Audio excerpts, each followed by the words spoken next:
then no single company is operating on their own. So they are, connected with each other, with Tokyo headquarters or some other production line. So affiliated services must be done like communication or logistics, or financing, or dispute solution. Many of those affiliate services must be done, and we find many good qualified people here in this country. So there must be some good manager, like a conductor in the orchestra, to to mobilize whole thing. Yes, organize whole things, for to be more friendly to those potential investors. But I find you've got very good human resources, and why don't you take advantage of those things? And so it's the question of management. So one is infrastructure, and the other one is the management of those services, to support potential investors. It is learned that Japan is going to help installing metro railway network across the Dhaka. Apart from this, what is the next big deal that you are going to put on table? It's a hard question, So there are young officers running around town, and also some other parts of the country, and looking for, what is the next big step. And of course, so far, unfortunately, we haven't come up with any decisive conclusions yet, because these things must be consulted with your government, because we cannot simply, pick up things, but with the help, because your government is sitting in the driver's seat, and we are riding shotgun. So, there should be a very fairly close communications, between the two. We are looking around.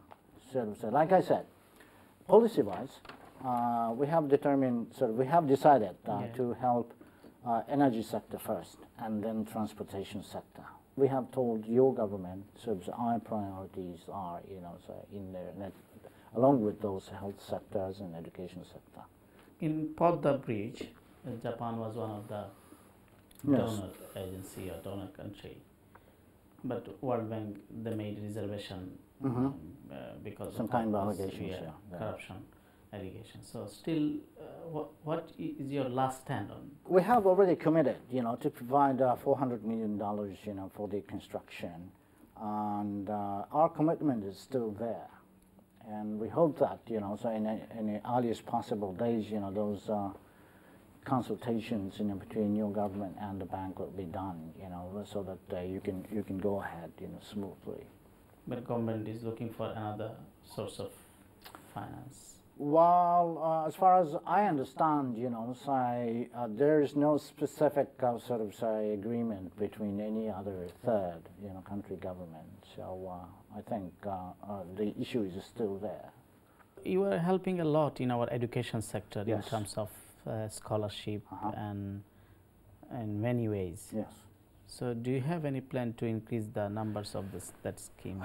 Okay, on this one, currently ballpark figure is 1,500 people who are studying in Japan. Bangladesh people, students are studying in Japan. And this is number 2 largest number in the region. When you look at given the total population, say the size of population, it's you're enjoying a good number in Japan. Unfortunately, I don't think say we cannot expand those numbers say in a sizable way, or because like you mentioned at the other moment, we also had a natural disaster back in Japan, and there are many budgets had to be redirected towards the reconstruction.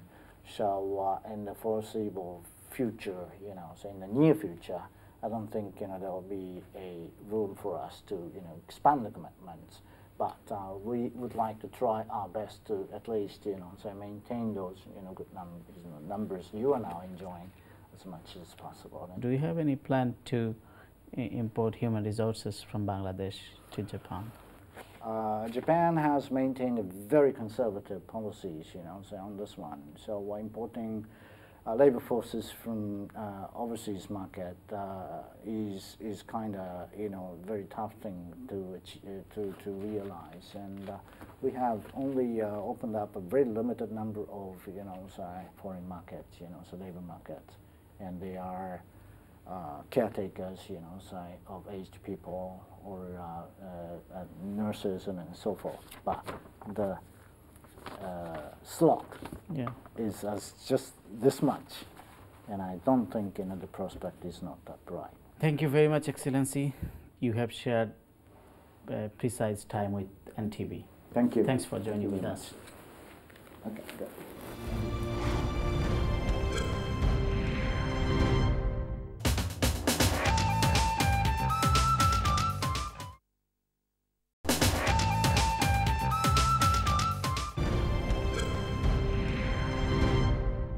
দর্শক, জাপানের মাননীয় রাষ্ট্রদূত শিরো সাদোশিমার বক্তব্যের আলোকে এবার মূল্যায়ন পর্বে অংশ নেবেন এস.এম.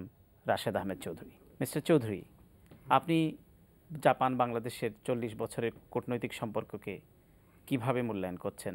মাননীয় রাষ্ট্রদূত খুব চমৎকারভাবে ব্যাখ্যা দিয়েছেন 40 বছরের সম্পর্ক সম্বন্ধে।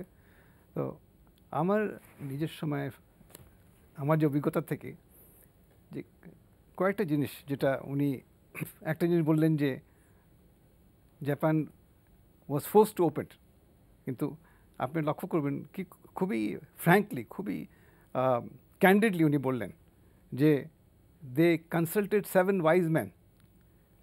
ওই যুগে আপনার কিন্তু ছিল এম্পায়ারের যুগ, তখন তো এম্পায়ার নিজেই বলতে পারতেন হ্যাঁ না, যেটা ইউরোপে ছিল লুই দি 14। কিন্তু এটা হলো জাপানিজ সোসাইটির বৈশিষ্ট্য, কনসেনসাস সিস্টেম, যে তারা সবসময় আলোচনার মাধ্যমে তারা সিদ্ধান্ত নেয়। এটি ডেমোক্রেটিক প্র্যাকটিসও বটে। এটা হলো দি এসেন্স অফ ডেমোক্রেসি। এটার সঙ্গে আপনার যেটা হচ্ছে আইনের শাসনটা, উনি হয়তো সময় পাননি, কিন্তু ওদের যে কোবান সিস্টেম যেটা, ওইটা হচ্ছে কমিউনিটি পুলিশিং। এটা আপনি দেখবেন ইতিহাসে যে যখন একটা দেশ ডেভেলপ করে যায় তখন কিন্তু ক্রাইম রেটটা বেড়ে যায় সে দেশে সাধারণত, কিন্তু Japan is the only country outside in the world যেখানে আপনার যতই ডেভেলপ করছে ক্রাইম রেটটা কিন্তু কমিয়ে আসছে। এবং এই কোবান সিস্টেমটা, কমিউনিটি পুলিশিংটা আমার সময় হবে না, কিন্তু এটা হচ্ছে একটা ইউনিক জিনিস, যেটা তারা ফ্যামিলি মেম্বারের মতো কাজ করে, প্রত্যেকে চিনে, এক একটা লোকালিটিতে, এক একটা মহল্লায় পুলিশগুলো সবাইকে চিনে। এবং এইটা লি কুয়ান সিঙ্গাপুর থেকে গিয়ে প্রথমে এই সিস্টেমটা চেয়েছিল তাদের জন্য। তো এটা খুবই গুরুত্বপূর্ণ। এবং আপনার ওই জাপানিজ এম্পায়ারের সময় একটা কথা উনি বলেছিলেন, যেটা ছিল vision of Japan, no child will go to bed hungry, no child will go without education. আপনি দেখেন এটা কি চমৎকারভাবে ট্রান্সলেট করেছে। আর উনি যেটা বলছিলেন যে পার্টনারশিপ এবং সাহায্য করা, কম্প্যাশন, জাপানে যে কম্প্যাশন নিচ্ছে, অবশ্যম্ভব কম্প্যাশনেট। মানে স্বাধীনতা আন্দোলনের সময় স্কুলের বড় বড় সাহায্য তো করেছে, কিন্তু স্কুলের বাচ্চারা টিফিনের এটা একটা ইউনিক এক্সাম্পল। আর তারপরে আপনার দেখেন যতগুলো ব্রিজ ইনফ্রাস্ট্রাকচারের মধ্যে জাপানিজের কন্ট্রিবিউশন। আর সবচেয়ে হচ্ছে কি যে গ্রান্ট খুব বেশি দেয় ওরা। কয়েকটা জিনিস পয়েন্ট আউট করেছেন। একটা তো হচ্ছে যে আপনি যে প্রশ্ন করছিলেন, একটা তো হচ্ছে যে ওডিএ, হার্ড ওডিএ, যেটা হচ্ছে ইনফ্রাস্ট্রাকচার। আপনি যে প্রশ্ন করছিলেন ম্যান পাওয়ার এক্সপোর্টটা ওরা সময় নেবে, কারণ they don't want to change the structure the Japanese society, বুঝলেন না? এটা ওদের যে কালচার হ্যাবিট, এটা সময় লাগবে টু অ্যাকসেপ্ট দ্যাট। কিন্তু ওরা সবসময় প্রস্তাব দিচ্ছিল to come to Bangladesh and train our man power, skill semi skill, এবং ট্রেন করে তাদেরকে, ধরেন আমরা যে ইনভেস্টমেন্ট চাচ্ছি, ইনভেস্টমেন্টের জন্য আপনার pool of skill semi skill worker দরকার, তাই না? খালি চিপ বললে হবে না, ওরা বলতে তোমরা খালি বলো cheap man power, but we also need efficient man power and we are willing to train it. তো আমাদেরকে এই সাইডটা দেখতে হবে। আমরা প্রাইভেট সেক্টরের মনে করি যে স্টেপ চাইল্ড, তাই না? আমাদের যে অ্যাটিচিউডটা, ওদের অ্যাটিচিউডটা টোটালি ডিফারেন্ট। এবং এই যে আমলাতন্ত্র যে জটিলতা, bureaucratic red tape, deputy prime minister যে বলে গেলেন, হ্যাঁ, ইলেকট্রিসিটি, হ্যাঁ, গ্যাসের শর্টেজ, এটা বললেন, এবং বললেন যে হ্যাঁ আমলাতন্ত্র জটিলতা, এগুলো বলে গেলেন এবারকে ভিজিটে। তবু উনি বললেন যে তোমাদের huge prospect because of the location of Bangladesh between South Asia and ASEAN. You can leverage that to your advantage, provided you create that environment. আমি বলবো যে আমাদের এখনো হিউজ পোটেনশিয়াল জাপানের সঙ্গে রিয়েলাইজ হয়নি। জায়কার সঙ্গে ধরেন যে ট্রেনিং প্রোগ্রামগুলো, OECF এর সঙ্গে এবং জেট্রো, যে আপনার আমার সময় যে আপনার ট্রেড ফেয়ারগুলো হতো, এখন গার্মেন্টে যেটা ওরা জিএসপি ফ্যাসিলিটি আমাদেরকে জাপান দিচ্ছে, গার্মেন্টের ক্ষেত্রে খুব ইম্পর্টেন্ট হচ্ছে যে আপনি যে একটা টি শার্ট যেটা আপনি 1 সেন্টে বিক্রি করবেন ইউরোপে, সেম টি শার্ট আপনি $1 হতে $5 প্রাইসে বিক্রি করবেন জাপানে। So we have to give more attention to Japan many ways. অসংখ্য ধন্যবাদ আপনার এই মূল্যায়নের জন্য এবং আমাদের সঙ্গে এই অনুষ্ঠানে শরিক হবার জন্য আপনাকে ধন্যবাদ জানাচ্ছি।